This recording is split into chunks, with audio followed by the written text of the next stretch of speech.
नमो भगवते तस्मै कृष्णाय अद्भुतकर्मणे रूपनाम विवेदेन जगत्कीर्ति यो यतः सच्चिदानन्दरूपाय विश्वोत्पत्त्यादि हेतवे तापत्रय विनाशाय श्री कृष्णाय वयं नुमः।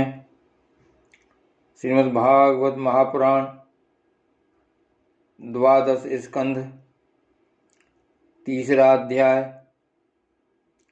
राज्य युग धर्म और कलयुग के दोषों से बचने का उपाय। नाम संकीर्तन। श्री सुखदेव जी कहते हैं, परीक्षित, जब पृथ्वी देखती है कि राजा लोग मुझ पर विजय प्राप्त करने के लिए उतावले हो रहे हैं, तब वह हंसने लगती है और कहती है, कितने आश्चर्य की बात है कि ये राजा लोग जो स्वयं मौत के खिलौने हैं, मुझे जीतना चाहते हैं। राजाओं से यह बात छिपी नहीं है कि वे एक न एक दिन मर जाएंगे, फिर भी वे व्यर्थ में ही मुझे जीतने की कामना करते हैं। सचमुच इस कामना से अंधे होने के कारण ही वे पानी के बुलबुले के समान क्षणभंगुर शरीर पर विश्वास कर बैठते हैं और धोखा खाते हैं। वे सोचते हैं कि हम पहले मन के सहित अपनी 5 इंद्रियों पर विजय प्राप्त करेंगे, अपने भीतरी शत्रुओं को वश में करेंगे, क्योंकि इनको जीते बिना बाहरी शत्रुओं को जीतना कठिन है। उसके बाद अपने शत्रु के मंत्रियों, आमात्यों, नागरिकों, नेताओं और समस्त सेना को भी वश में कर लेंगे। जो भी हमारे विजय मार्ग में कांटे बोएगा, उसे हम अवश्य जीत लेंगे। इस प्रकार धीरे धीरे क्रम से सारी पृथ्वी हमारे अधीन हो जाएगी और फिर तो समुद्र ही हमारे राज्य की खाई का काम करेगा। इस प्रकार वे अपने मन में अनेकों आशाएं बांध लेते हैं और उन्हें यह बात बिल्कुल नहीं सूझती कि उनके सिर पर काल सवार है। यहीं तक नहीं, जब एक द्वीप उनके बस में हो जाता है, तब वे दूसरे द्वीप पर विजय करने के लिए बड़ी शक्ति और उत्साह के साथ समुद्र यात्रा करते हैं। अपने मन को, इंद्रियों को बस में करके लोग मुक्ति प्राप्त करते हैं, परंतु ये लोग उनको बस में करके भी थोड़ा सा भूभाग ही प्राप्त करते हैं। इतने परिश्रम और आत्मसंयम का यह कितना तुच्छ फल है। परीक्षित, पृथ्वी कहती है कि बड़े बड़े मनु और उनके वीर पुत्र मुझे यों की त्यों छोड़कर जहाँ से आए थे वहीं खाली हाथ लौट गए, मुझे अपने साथ न ले जा सके। अब ये मूर्ख राजा मुझे युद्ध में जीतकर बस में करना चाहते हैं। जिनके चित्त में यह बात दृढ़मूल हो गई है कि यह पृथ्वी मेरी है, उन दुष्टों के राज्य में मेरे लिए पिता पुत्र और भाई भाई भी आपस में लड़ बैठते हैं। वे परस्पर इस प्रकार कहते हैं कि जो मूढ़, वे इस प्रकार कहते हैं कि ओ मूढ़, यह सारी पृथ्वी मेरी ही है, तेरी नहीं। इस प्रकार राजा लोग एक दूसरे को कहते सुनते हैं, एक दूसरे से स्पर्धा करते हैं, मेरे लिए एक दूसरे को मारते हैं और स्वयं मर मिटते हैं। पृथु, पुरुरवा, गादी, नहुस, भरत, सहस्त्रबाहु अर्जुन, मानधाता, सगर, राम, खटवांग, धुंधमार, रघु, तृणबिंदु, ययाति, सरयाति, शांतुन, गय, भगीरथ, कुवलया,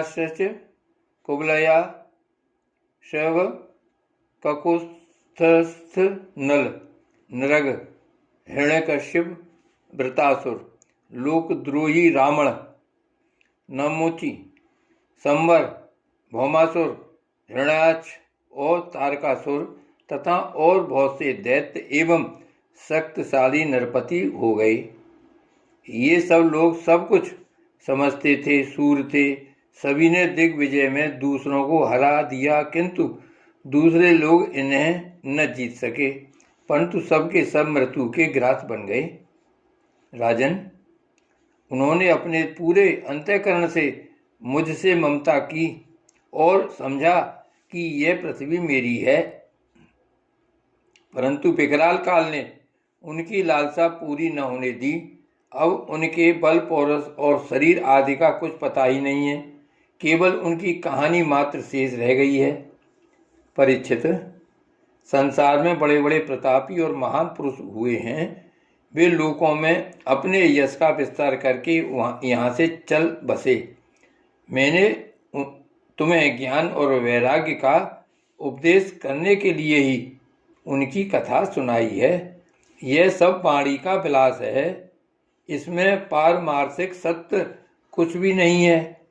भगवान श्री कृष्ण का गुणानुवाद समस्त अमंगलों का नाश करने वाला है। बड़े बड़े महात्मा उसी का गान करते रहते हैं।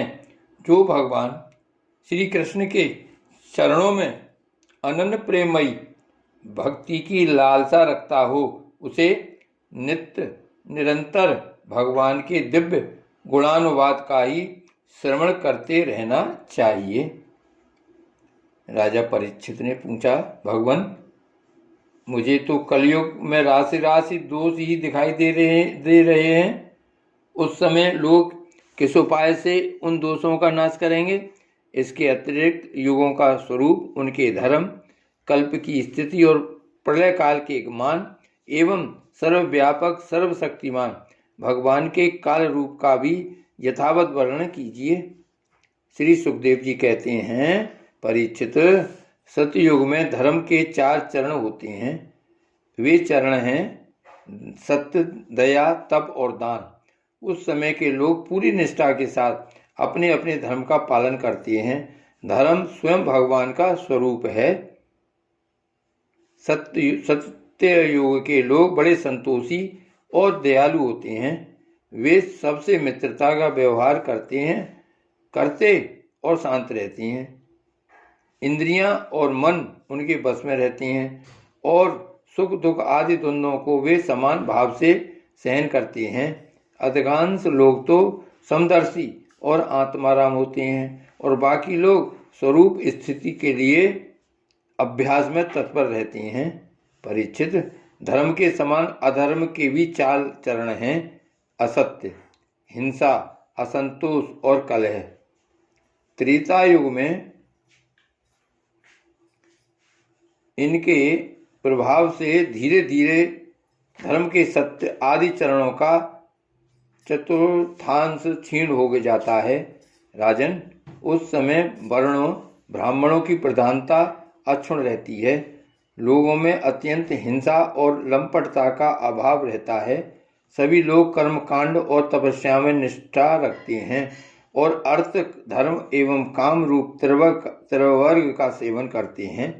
अधिकांश लोग कर्म प्रतिपादक वेदों के पारदर्शी विद्वान होते हैं।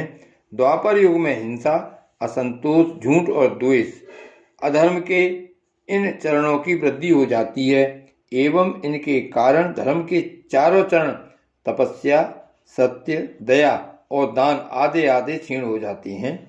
उस समय के लोग बड़े यशस्वी, कर्मकांडी और वेदों के अध्ययन अध्यापन में बड़े तत्पर होते हैं। लोगों के कुटुंब बड़े बड़े होते हैं। प्रायः लोग धनाढ्य एवं सुखी होते हैं। उस समय वर्णों में क्षत्रिय और ब्राह्मण 2 वर्णों की प्रधानता रहती है। कलयुग में तो अधर्म के 4 चरण अत्यंत बढ़ जाते हैं। उनके कारण धर्म के 4 चरण क्षीण होने लगते हैं और कलयुग में तो अधर्म के 4 चरण अत्यंत बढ़ जाते हैं। उनके कारण धर्म के 4 चरण क्षीण होने लगते हैं और उनका चतुर्थांश ही बच रहता है। अंत में तो उस चतुर्थांश का भी लोप हो जाता है। कलयुग में लोग लोभी, दुराचारी और कठोर हृदय होते हैं। वे झूठ मूठ एक दूसरे से बैर मोल ले लेते हैं एवं लालसा तृष्णा की तरंगों में बहते रहते हैं। उस समय के अभागे लोगों में शूद्र, केवट आदि की ही प्रधानता रहती है। सभी प्राणियों में 3 गुण होते हैं, सत्व, रज और तम। काल की प्रेरणा से समय समय पर शरीर, प्राण और मन में उनका ह्रास और विकास भी हुआ करता है। जिस समय मन, बुद्धि और इंद्रियां सतगुण में स्थित होकर अपना अपना काम करने लगती हैं, उस समय सत्ययुग समझना चाहिए। सत्वगुण की प्रधानता के समय मनुष्य ज्ञान और तपस्या से अधिक प्रेम करने लगता है। जिस समय मनुष्यों की प्रवृत्ति और रुचि धर्म, अर्थ और लौकिक पारलौकिक सुख भोगों की ओर होती है तथा शरीर, मन एवं इंद्रियां रजोगुण में स्थित होकर काम करने लगती हैं, बुद्धिमान परीक्षित समझना चाहिए कि उस समय त्रेता युग अपना काम कर रहा है। जिस समय लोभ, असंतोष, अभिमान, दम्भ और मत्सर आदि दोषों का बोलबाला हो और मनुष्य बड़े उत्साह तथा रुचि के साथ सकाम कर्मों में लगना चाहे, उस समय द्वापर युग समझना चाहिए। अवश्य ही रजोगुण और तमोगुण की मिश्रित प्रधानता का नाम ही द्वापर युग है। जिस समय झूठ, कपट, तंद्रा, निंद्रा, हिंसा, विषाद, शोक, मोह, भय और दीनता की प्रधानता हो, उसे तमोगुण प्रधान कलयुग समझना चाहिए। जब कलयुग का राज्य होता है तब लोगों की दृष्टि क्षुद्र हो जाती है। अधिकांश लोग होते तो हैं अत्यंत निर्धन, परंतु खाते हैं बहुत अधिक। उनका भाग तो होता है बहुत ही मंद और चित्त में कामनाएं होती हैं बहुत बड़ी बड़ी। स्त्रियों में दुष्टता और उल्टापन की वृद्धि हो जाती है। सारे देश में गांव गांव में लुटेरों की प्रधानता एवं प्रचुरता हो जाती है। पाखंडी लोग अपने नए नए मत चलाकर मनमाने ढंग से वेदों का तात्पर्य निकालने लगते हैं और इस प्रकार उन्हें कलंकित करते हैं। राजा कहलाने वाले लोग प्रजा की सारी कमाई हड़प कर उन्हें चूसने लगते हैं। ब्राह्मण नामधारी जीव पेट भरने और जननेंद्रियों को तृप्त करने में ही लग जाते हैं। ब्रह्मचारी लोग ब्रह्मचर्य व्रत से रहित और अपवित्र रहने लगते हैं। गृहस्थ दूसरों को भिक्षा देने के बदले स्वयं भीख मांगने लगते हैं। वानप्रस्थी गांव में बसने लगते हैं और सन्यासी धन के अत्यंत लोभी अर्थ पिशाच हो जाते हैं। स्त्रियों का आकार तो छोटा हो जाता है पर भूख बढ़ जाती है। उन्हें संतान बहुत अधिक होती है और वे अपनी कुल मर्यादा का उल्लंघन करके लाज, हया जो उनका भूषण है छोड़ देती हैं। वे सदा सर्वदा कड़वी बात कहती रहती हैं और चोरी तथा कपट में बड़ी निपुण हो जाती हैं। उनमें साहस भी बहुत बढ़ जाता है। व्यापारियों के हृदय अत्यंत क्षुद्र हो जाते हैं। वे कौड़ी कौड़ी से लिपटे रहते और छदाम छदाम के लिए धोखाधड़ी करने लगते हैं। और तो क्या, आपत्ति काल न होने पर तथा धनी होने पर भी वे निम्न श्रेणी के व्यापारों को, जिनकी सत्पुरुष निंदा करते हैं, ठीक समझने और अपनाने लगते हैं। स्वामी चाहे सर्वश्रेष्ठ ही क्यों न हो, जब सेवक लोग देखते हैं कि इसके पास धन दौलत नहीं रही तब उसे छोड़कर भाग जाते हैं। सेवक चाहे कितना ही पुराना क्यों न हो, परंतु जब वह किसी विपत्ति में पड़ जाता है तब स्वामी उसे छोड़ देते हैं। और तो क्या, जब गौएं बकेन हो जाती हैं, दूध देना बंद कर देती हैं, तब लोग उनका भी परित्याग कर देते हैं। प्रिय परीक्षित, कलयुग के मनुष्य बड़े ही लंपट हो जाते हैं। वे अपनी काम वासना को तृप्त करने के लिए ही किसी से प्रेम करते हैं। वे विषय वासना के वशीभूत होकर इतने दीन हो जाते हैं कि माता पिता, भाई बंधु और मित्रों को भी छोड़कर केवल अपनी साली और सालों से ही सलाह लेने लगते हैं। शूद्र तपस्वियों का वेश बनाकर अपना पेट भरते और दान लेने लगते हैं। जिन्हें धर्म का रत्ती भर भी ज्ञान नहीं है, वे ऊंचे सिंहासन पर विराजमान होकर धर्म का उपदेश करने लगते हैं।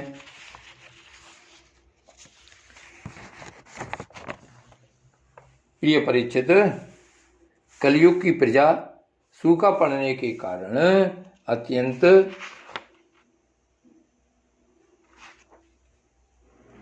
भयभीत और आतुर हो जाती है। प्रिय परीक्षित, कलयुग की प्रजा सूखा पड़ने के कारण अत्यंत भयभीत और आतुर हो जाती है। एक तो दुर्भिक्ष और दूसरे शासकों की कर वृद्धि प्रजा के शरीर में केवल अस्थि पंजर और मन में केवल उद्वेग शेष रह जाता है। प्राण रक्षा के लिए रोटी का टुकड़ा मिलना भी कठिन हो जाता है। कलयुग में प्रजा शरीर ढकने के लिए वस्त्र और पेट की ज्वाला शांत करने के लिए रोटी, पीने के लिए पानी और सोने के लिए 2 हाथ जमीन से भी वंचित हो जाती है। उसे दाम्पत्य जीवन, स्नान और आभूषण पहनने तक की सुविधा नहीं रहती। लोगों की आकृति, प्रकृति और चेष्टाएं पेशाचों की सी हो जाती हैं। कलयुग में लोग अधिक धन की तो बात ही क्या, कुछ कौड़ियों के लिए आपस में बैर विरोध करने लगते और बहुत दिनों के सद्भाव तथा मित्रता को तिलांजलि दे देते हैं। इतना ही नहीं, वे दमड़ी के लिए अपने सगे संबंधियों तक की हत्या कर बैठते और अपने प्रिय प्राणों से भी हाथ धो बैठते हैं। परीक्षित, कलयुग के शुद्ध प्राणी केवल काम वासना की पूर्ति और पेट भरने की धुन में ही लगे रहते हैं। पुत्र अपने बूढ़े माँ बाप की भी रक्षा पालन पोषण नहीं करते, उनकी उपेक्षा कर देते हैं और पिता अपने निपुण से निपुण सब कामों में योग पुत्रों की भी परवाह नहीं करते, उन्हें अलग कर देते हैं। परीक्षित, श्री भगवान ही चराचर जगत के परम पिता और परम गुरु हैं।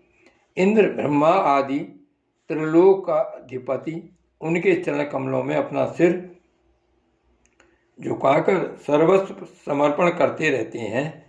उनका ऐश्वर्य अनंत है और वे एक रस अपने स्वरूप में स्थित हैं। परंतु कलयुग में लोगों में इतनी मूर्खता फैल जाती है, पाखंडियों के कारण लोगों का चित्त इतना भटक जाता है कि प्रायः लोग अपने कर्म और भावनाओं के द्वारा भगवान की पूजा से भी विमुख हो जाते हैं। मनुष्य मरने के समय आतुरता की स्थिति में अपना गिरते या फिसलते समय विवश होकर भी यदि भगवान के किसी एक नाम का उच्चारण कर ले तो उसके सारे कर्म बंधन छिन्न भिन्न हो जाते हैं और उसे उत्तम से उत्तम गति प्राप्त होती है। परंतु हाय रे, कलयुग से प्रभावित होकर लोग उन भगवान की आराधना से भी विमुख हो जाते हैं। परीक्षित, कलयुग के अनेकों दोष हैं। कुल वस्तुएं दूषित हो जाती हैं, स्थानों में भी दोष की प्रधानता हो जाती है। सब दोषों का मूल स्रोत तो अंतःकरण है ही, परंतु जब पुरुषोत्तम भगवान हृदय में आ विराजते हैं तब उनकी सन्निधि मात्र से ही सब के सब दोष नष्ट हो जाते हैं।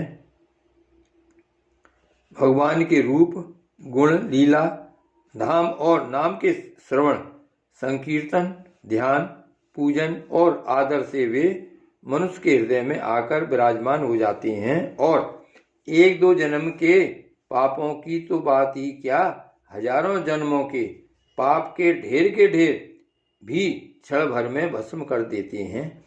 जैसे सोने के साथ संयुक्त होकर अग्नि उसके धातु संबंधी मलिनता आदि दोषों को नष्ट कर देती है, वैसे ही साधकों के हृदय में स्थित होकर भगवान विष्णु उनके अशुभ संस्कारों को सदा के लिए मिटा देते हैं।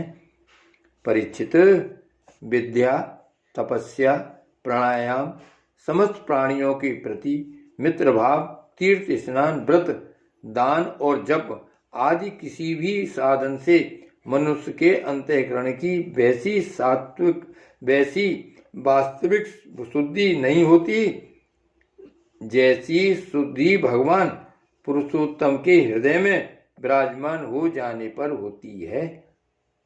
परीक्षित, अब तुम्हारी मृत्यु का समय निकट आ गया है, अब सावधान हो जाओ। पूरी शक्ति से और अंतःकरण की सारी वृत्तियों से भगवान श्री कृष्ण को अपने हृदय सिंहासन पर बैठा लो। ऐसा करने से अवश्य ही तुम्हें परम गति की प्राप्ति होगी। जो लोग मृत्यु के निकट पहुंच रहे हैं उन्हें सब प्रकार से परम ऐश्वर्यशाली भगवान का ही ध्यान करना चाहिए। प्यारे परीक्षित, सबके परम आश्रय और सर्वात्मा भगवान अपना ध्यान करने वाले को अपने स्वरूप में लीन कर लेते हैं, उसे अपना स्वरूप बना लेते हैं। परीक्षित, यूँ तो कलयुग दोषों का खजाना है, परंतु इसमें एक बहुत बड़ा गुण है।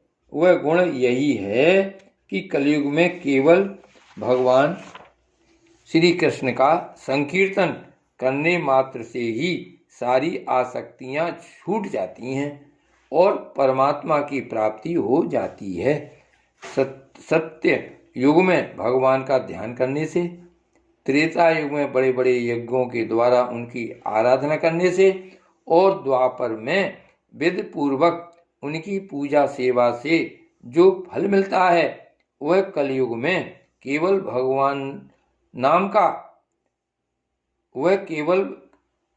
कलयुग में केवल भगवान नाम का